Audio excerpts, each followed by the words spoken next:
आज हम एक बहुत ही बेहतरीन कहानी लेके आए हैं। बहुत ही ज्ञानवर्धक है, जो एक अफ्रीका की किसान की कहानी है। अफ्रीका का एक किसान था। वह अपनी जिंदगी में खुश और संतुष्ट था। वह खुश इसलिए था क्योंकि वह संतुष्ट था। वह संतुष्ट इसलिए था क्योंकि वह खुश था। एक दिन एक अक्लमंद आदमी उसके पास आया।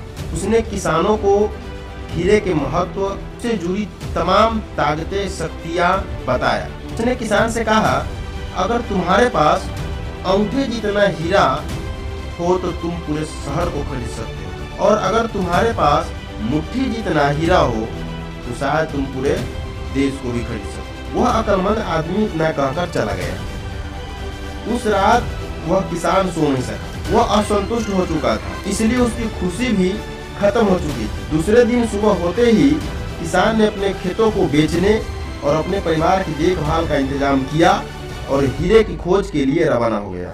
वह हीरे की खोज में पूरे अफ्रीका में भटका, पर उन्हें वहां भी नहीं मिला। उसने यूरोप में भी ढूंढा, लेकिन वहां भी उन्हें हीरा नहीं मिला।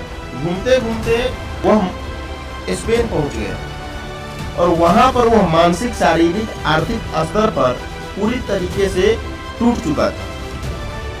वह इतना मायूस हो चुका था कि अंततः वह बार्सिलोना की नदी में कूदकर खुदकुशी कर दी। इधर जिस आदमी ने किसान से खेत खरीदा था, वह एक दिन खेतों से होकर बहने वाले नाले में अपने ऊंटों को पानी पिला रहा था। तभी सुबह के वक्त उग रहे सूरज की किरणें नाले के दूसरी ओर पड़े पत्थर पर पड़ा और वह इंद्रधनुष की तरह जगमगा उठा।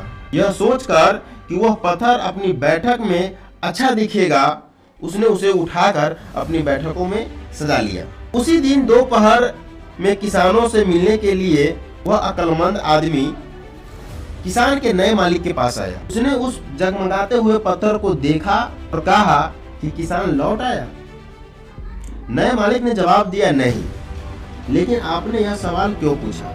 अक्लमंद आदमी ने जवाब दिया, क्योंकि यह हीरा है, मैं उन्हें देखते ही पहचान जाता हूँ। नए मालिक ने जवाब दिया, नहीं, यह तो महज एक पत्थर है, मैंने इसे नाले के पास से उठाया है। आइए मैं आपको दिखाता हूँ। वहाँ इस प्रकार का बहुत सारे पत्थर पड़ा हुआ है।